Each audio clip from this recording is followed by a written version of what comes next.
said those things in my ear, didn't you really mean them? That's the trouble with this bleeding place. Watching all those abos picking cotton in the fields, it makes you fair want to puke for Australia. Oh, Rex, how did our love die? Well, I'll be quite candid.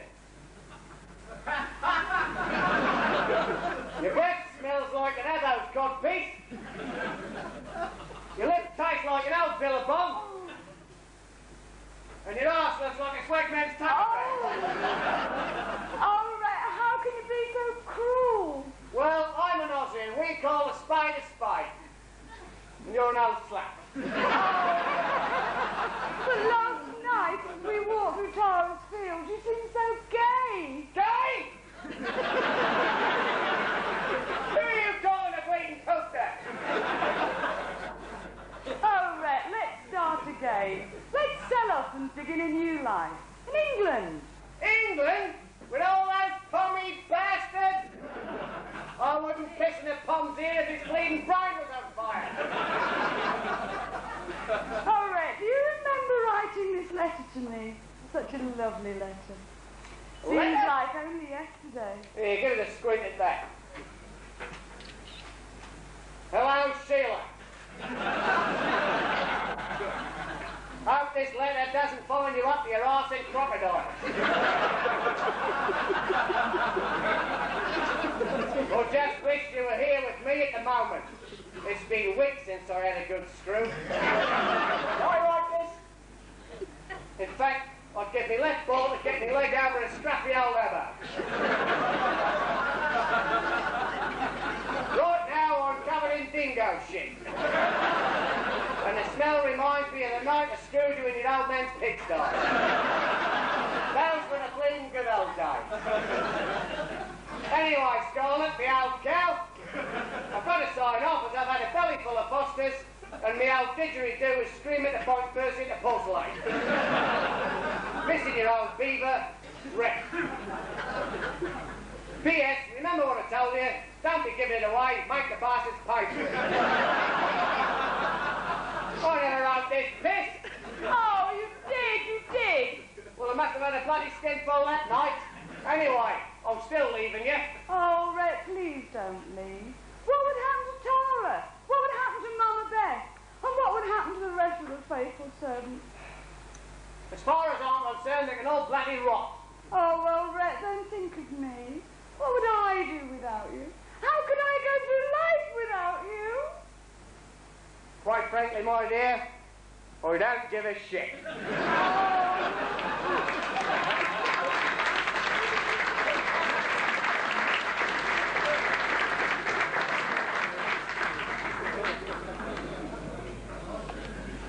All right, I'll get it.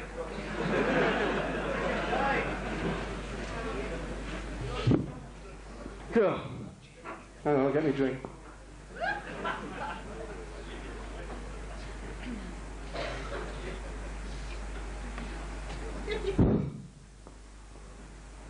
Oh, thanks, Gordon. God. Drinking this beer is like making love in a canoe. It's fucking close to water.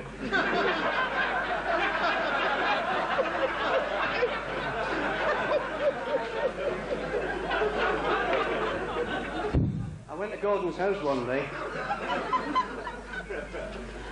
I says, I'm hungry, Gordon, can I have something to eat? He says, do you want some of yesterday's soup? I says, yeah. He says, come back tomorrow.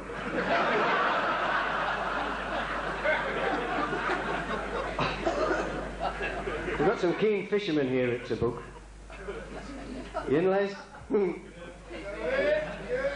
Les Toon is such a keen fisherman, he's sworn to marry a woman with worms.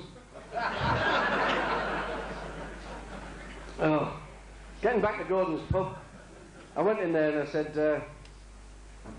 can I have this ploughman's lunch that you've got on? I says, what is it? He says, it's a pie, a pint and a half an hour upstairs with a barmaid. I says, what sort of pies are they?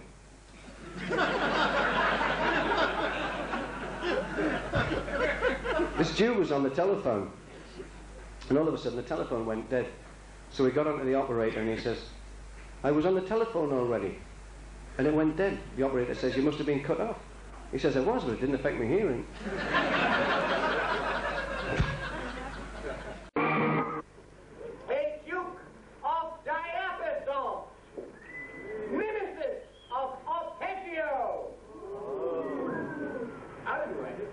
In charge of polyphony, the Kapellmeister himself, the many voices of Red Kavanaugh!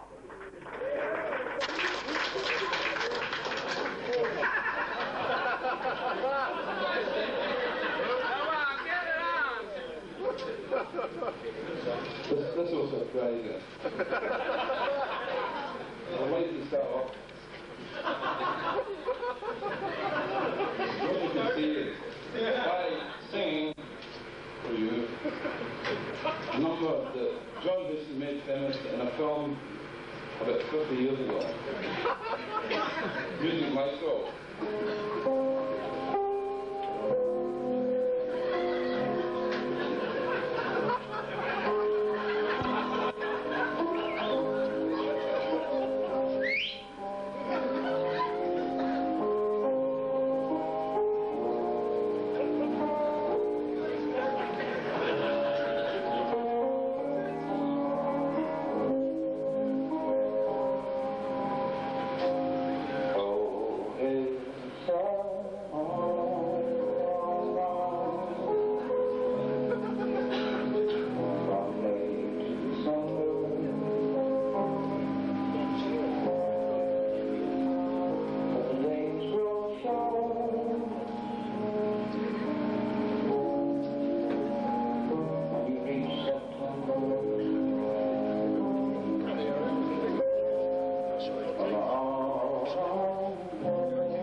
Sketch now. The 2 times we've shown it has always gone down the treat. Ladies and gentlemen, Kung Fu!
Alas, Grasshopper, you have much to learn. Go, put on meditating robe, we will talk again.